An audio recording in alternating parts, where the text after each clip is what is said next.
Andrés, lo que acabamos de escuchar, esta explicación que vos muy bien das en el informe de por qué Perú puede seguir en su economía con crecimiento a pesar de las crisis políticas. Mira, algunos datos actuales.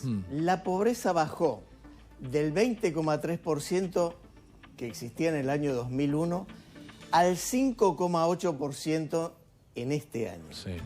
La economía peruana también crecerá un 2,3% en el cuarto trimestre de este año, según todas las proyecciones, y la deuda pública en junio de este año bajó un 2% comparado a diciembre de 2021.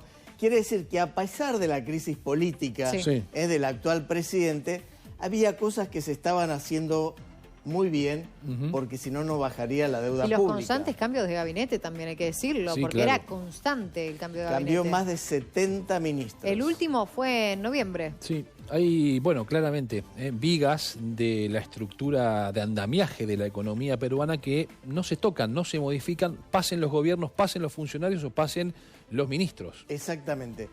Seguimos, mira, y ahora vamos a ver algunos de los presidentes que terminaron presos, como Fujimori en escándalo.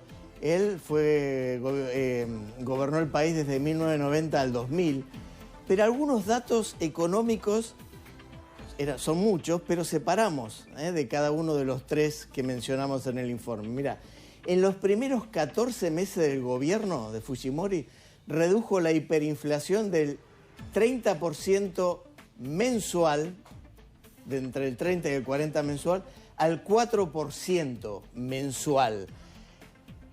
Fujimori recibía el gobierno, el primer gobierno de Alan García, con hiperinflación. Claro. Eran tiempos de hiperinflación en toda América en aquel momento. De hecho, Alan García gobernó al mismo tiempo que Alfonsín en la Argentina, con niveles muy altos de inflación.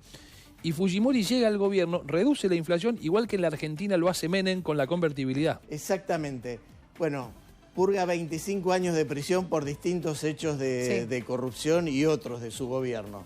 Pasamos a la próxima, que tiene que ver con Alan García.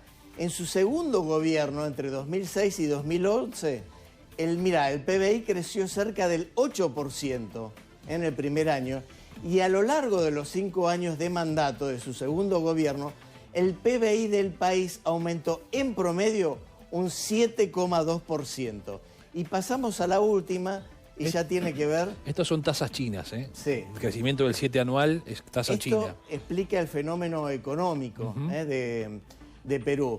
Y bueno, Pedro Castillo, de junio del año pasado hasta hoy, bueno, el Banco Central del Perú logró acumular, escuchen ustedes, logró acumular más de 74.000 millones de dólares en reservas. Sí. ¿Qué es lo que dice el Banco Mundial? Una de las más altas de América Latina en porcentaje con su Producto Bruto Interno. Poco más de un año nada más en el poder, digo. Exactamente.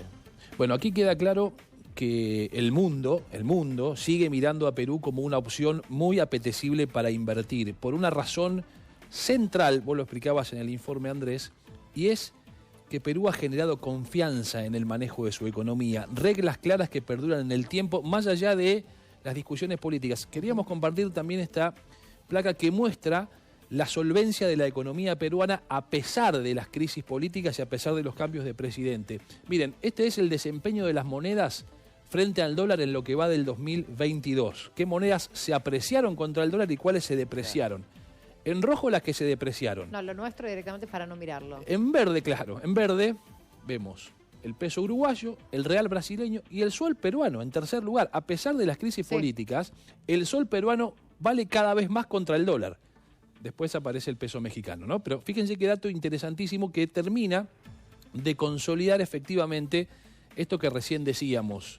La economía en el mundo, la economía mundial mira a Perú específicamente por las reglas claras en el manejo de su economía a pesar de las crisis políticas.